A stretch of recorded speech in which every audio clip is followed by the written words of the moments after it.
Welcome to the Right Academy. I'm Matthew Miller. We are talking today about the antagonist in your story, and let's see what this means. Now, when we talked about the hero's journey, you remember we had a hero, otherwise known as a protagonist.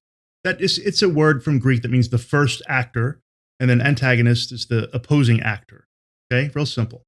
The hero is the protagonist. So we talked about how the hero should be reluctant at first, an ordinary person leaves the ordinary world, faces trials, transformation, big showdown. The hero should be relatable, should be flawed. Okay. Antagonist is your villain or your enemy of the protagonist. Okay. The main goal, the main purpose of the antagonist is to be the opposition to the protagonist. Think about it. If you had a story that was just about a protagonist and everything's happy and great and nothing bad ever happens, it's not much of a story. It's boring, right? Even Disney films have an antagonist, the Snow White and the Witch and so forth. So it's necessary to have a good antagonist to have a good story. Now, the antagonist doesn't have to be the only enemy, but the main one. So protagonists and antagonists, the heroes and the villains, can be in groups. Okay? So in my books, like the Gravedigger series, the protagonists are a group of people, but there should be one main hero, one main villain for that group and in your story. Now, your villain does not have to be a stereotypical villain with sitting on top of a mountain in a dark castle, wanting to take over the world. I will make the world mine kind of thing.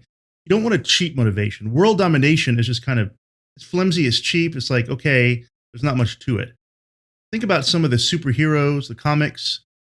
Some of those villains tend to be one-dimensional. Notable exception is Batman. His villains tend to be kind of complex. And so you want this antagonist to be oppositional, complicated. You want them to be drawn into doing harm. You don't want them to be one-dimensional supervillain, but they must in the end be in some form of evil, some form of bad. Next, your villain should have a tragic backstory to make them relatable. Okay, people can relate to complexity because as human beings, we're very complex, aren't we? I think most evil people are not born that way, but made that way. Maybe there's some exceptions in history, horrible evil dictators who were just born evil, maybe. But most people are not. Most evil people have been molded into that form by life. So have your antagonist have a sad childhood, a lonely childhood. Maybe they were, mistreated by their parents. Maybe they were loners at school. They had horrible problems. They tried to resist evil, but eventually they were just pushed too far and finally gave in.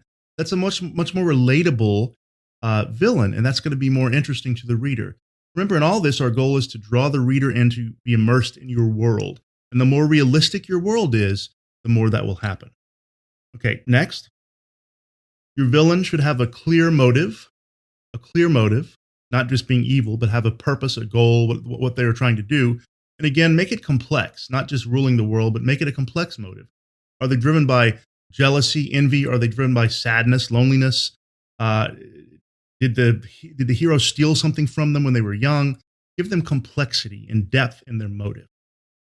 Next, that motive itself should be sympathetic and understandable. It doesn't mean like the reader necessarily likes evil or is going to cheer on evil just for the sake of evil. But there should be kind of an understanding by the reader that, yeah, this villain is evil, but kind of see how a normal person might be pushed into something like that. I think everyone possibly is capable of being pushed into something we don't think we are by adverse, horrible circumstances. So make the antagonist sympathetic. Go back to their childhood, show them suffering, show them lonely, show them being bullied, that kind of thing. Next, this villain, this antagonist, over his or her lifetime, should have a descent into obsession, into madness. They need to start off, flawed, but human. And then they need to descend into a self-destructive state of madness as the story builds. And finally, this villain should have a showdown with the protagonist, and ideally in the hero's journey, 2 showdowns. The first one is kind of the minor one. They recoup, they come back, then have the major showdown with the hero.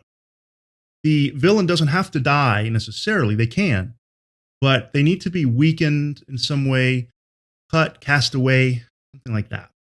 Let me give you some examples of some pretty good antagonist. First, Lord Voldemort in the Harry Potter series. Why was Voldemort evil? Well, he started off just a kid, right? But he had a loveless childhood. He was confused. He was alone. Felt like the world was against him. And that's what turned him into evil. And in the end, when Harry sees his final form, so to speak, he's again just this sad little helpless child curled up. That was the child he always was on the inside. He's complex. Another example is Count Dracula, one of my favorite villains. Think about it. Count Dracula didn't choose to be a vampire. And then he lives alone. He is so lonely. He's tortured. He has to pretend that he has servants and a staff and a driver because no one's there, really. It's just him, all alone. He's capable of love. He longs for Mina, and he's jealous of Jonathan.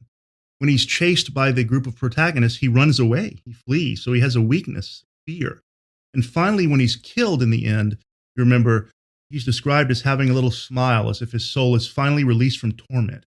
So he's a very complex antagonist. So make sure your antagonist is believable, complex, sympathetic, understandable, but when it comes down to it, for sure, make them really evil. If you like the video, please like and subscribe. Thanks for watching the Right Academy. I'm Matthew Miller.